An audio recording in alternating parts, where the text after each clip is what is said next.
Ya, baik. Selamat datang kembali di channel Tanya Soal, di mana di video kali ini kita akan bahas khusus mengenai materi ujian mandiri Undip, yaitu mengenai pembuatan makalah wawasan kebangsaan. Kalau kita perhatikan tentang ujian mandiri di tahun 2023 ini, salah satu poin yang kita bacakan dari website pendaftaran di Undip adalah ujian mandiri program sarjana merupakan seleksi mandiri yang diselenggarakan oleh Universitas Diponegoro melalui metode penilaian A1 metode tertulis dan 2 makalah wawasan kebangsaan. Adanya poin 2 dalam seleksi ini cukup berbeda dari pelaksanaan ujian mandiri di PTN lain, di mana di PTN lain biasanya berupa tes tertulis saja ataupun menggunakan portofolio dan sebagainya. Nah, di sini ada salah satu poin makalah wawasan kebangsaan yang tentunya kita kurang familiar bagaimana metode seleksi menggunakan makalah tersebut. Dan kalau kita perhatikan bahwa di tata cara pendaftaran, bahwa di poin 8 ya, saat kita melakukan pendaftaran kita harus mengisikan terlebih dahulu makalah kita, di-upload berkasnya, kemudian baru bisa melakukan cetak kartu peserta dan lain-lain. Artinya ini adalah salah satu syarat yang diperlukan sebelum melakukan finalisasi ataupun mengikuti ujian tertulisnya. Nah, untuk memulainya kita perhatikan dulu beberapa definisi yang perlu kita ingat atau kita ketahui agar makalah atau karya tulis yang kita buat itu bisa memenuhi kriteria makalah yang baik. Pertama, pengertian makalah itu sendiri adalah uraian tertulis yang dikemukakan untuk mendapatkan pembahasan yang lebih lanjut. Makalah juga bisa disebut sebagai sebuah karya tulis yang di dalamnya terdapat buah pemikiran dari seorang penulis yang belum pernah dipublikasikan dan bersifat ilmiah. Tentunya apa yang kita tulis yang saat ini kemungkinan besar belum pernah dipublikasikan karena ini pertama kali mungkin kalian membuat makalah dan bersifat ilmiah. Ini artinya bersifat hal-hal yang kalau kita sebutkan dengan ilmiah berarti bersifat ada faktanya, ada landasan teorinya, kemudian juga bisa dibuktikan dan lain sebagainya. Kita lanjut ke karakteristik makalah yang baik. Ini saya ambil dari website dari gramedia.com mengenai buku bestseller cara membuat makalah.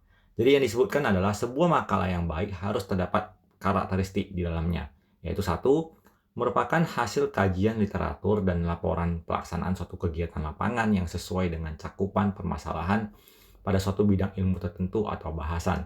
Nah, karena ini bukan dilakukan dalam suatu kegiatan lapangan, berarti makalah yang dimaksud untuk seleksi mandiri di Undip ini adalah hasil kajian literatur. Artinya kita mencari sumber-sumber literatur untuk kita kembangkan. Kemudian poin kedua adalah mendistribusikan sebuah pemahaman tentang permasalahan teoritik yang dikaji atau kemampuan seseorang dalam menerapkan suatu prosedur, prinsip, atau teori yang berhubungan dengan studi kasus yang ditelaah. Seperti yang saya sebutkan di poin 1, karena poin kita adalah kajian literatur, berarti kita yang patut kita perhatikan adalah mendistribusikan sebuah pemahaman tentang permasalahan teoritik yang dikaji. Artinya kita harus memberikan definisi-definisi yang kita ingin ungkapkan, kemudian juga ada sesuatu masalah yang ingin kita bahas. Di poin ketiga, menonjolkan kemampuan terhadap pemahaman terhadap isi dari berbagai sumber yang digunakan. Di sini kita diharapkan bisa mengambil beberapa literatur dan mengambil kesimpulan-kesimpulan pokok yang ingin kita bahas. Poin keempat, menjadi alat pengukur kemampuan seorang dosen, peneliti, mahasiswa, dan siswa mampu memadupadankan beberapa informasi menjadi satu karya tulis yang utuh, serta melatih fokus dan penggunaan tata bahasa, memperhatikan kaidah Puebi secara benar dan tepat, etika mengutip dalam penulisan dan menyimpulkan inti dari bahasan. Kalau nomor 4 ini lebih ke struktur ketatabahasaannya ya.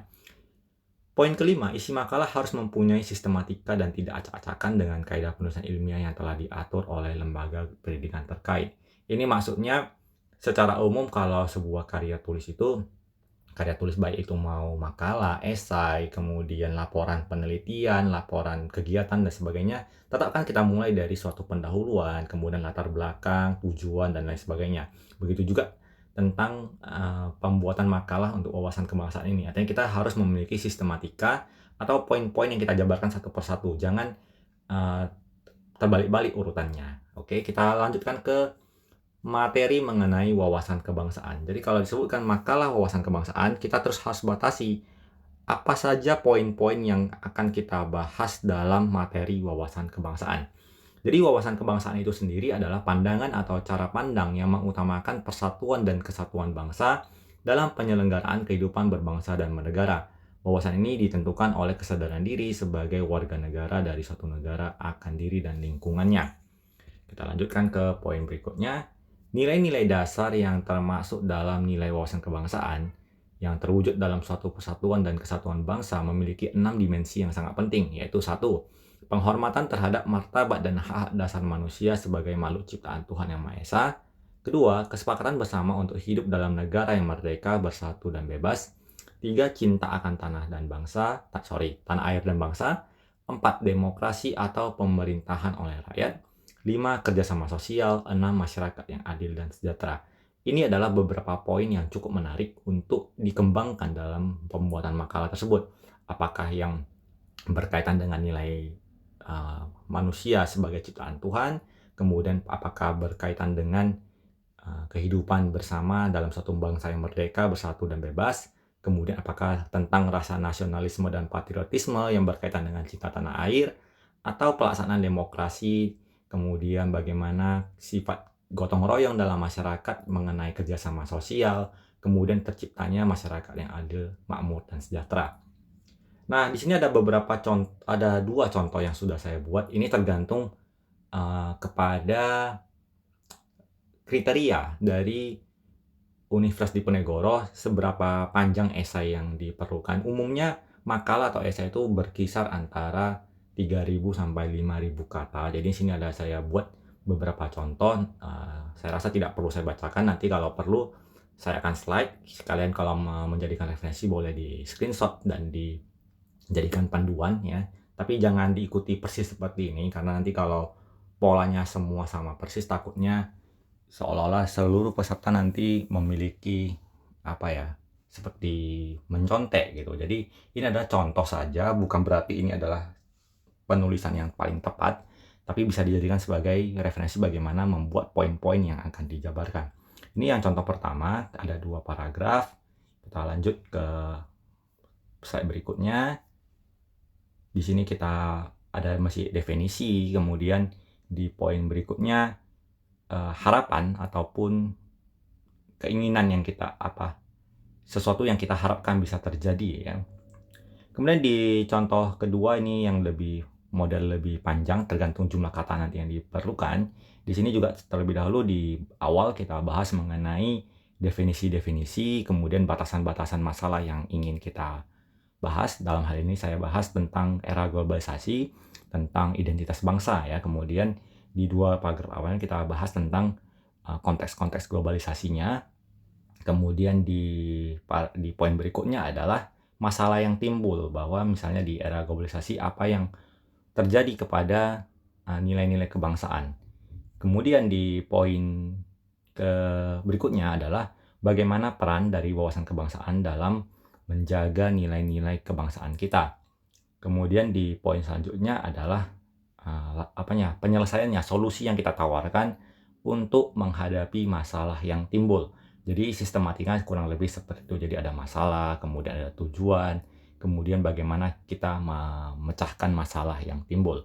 Jadi ini adalah beberapa poin yang bisa kita jadikan referensi untuk bagaimana menyusun makalah wawasan kebangsaan yang baik untuk calon peserta dalam mengikuti tes ujian mandiri di Universitas Diponegoro. Semoga bermanfaat, dan sebagai tambahan bahwa kita akan mulai membahas banyak soal untuk tes tertulisnya juga. Silakan nanti diikuti di channel ini, dan semoga apa yang kita sampaikan dalam persiapan ujian mandiri ini bisa bermanfaat bagi kalian dan bisa lulus di seleksi ujian mandiri. Semoga bermanfaat dan sampai jumpa di video selanjutnya.